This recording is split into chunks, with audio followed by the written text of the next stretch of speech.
समझ में आता है? So that depends upon you. हाँ तुम कह सकते हो I am a mad teacher, पागल टीचर हूं मैं, बट सच्चाई तो यही है। ठीक है, आप जाके पूछो एक बार, पवन बेटा घर पे तो अपने पापा को भी ऐसे ही बोलता है क्या? है पागल पापा।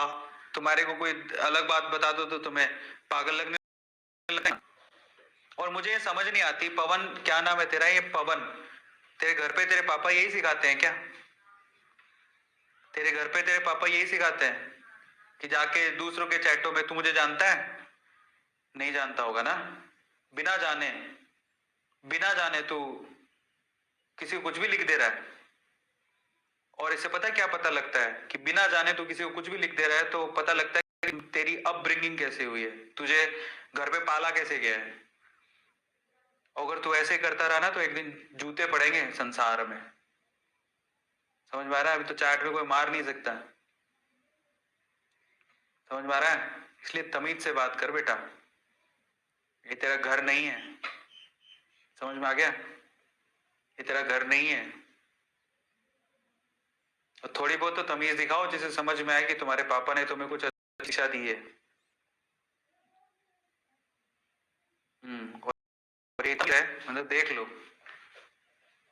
पापा ने ही सिखाया है। वेरी गुड बेटा, सही बात है। ऐसे ऐसे लोग भी हैं देखो। अब सॉरी बोल रहा है बेटा, नहीं कहना है किसी को भी।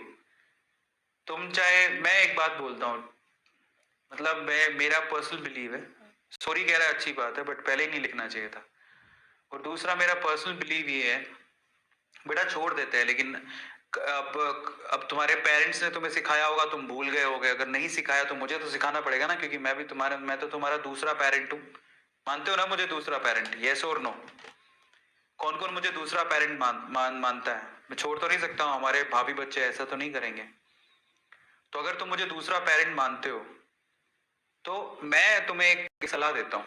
मतलब थोड़े दिन पहले भी कुछ हो गया था, तो टीचर, मतलब ठीक है कुछ हुआ उसमें, बच्चों को इतना टीचर से नहीं उलझना है, मतलब मेरा पर्सनल बिलीव है। ठीक है, आप सही हो गलत में सही को चुनो, गलत को कुछ मत कहो, क्योंकि तुम इतने बड़े नहीं हो।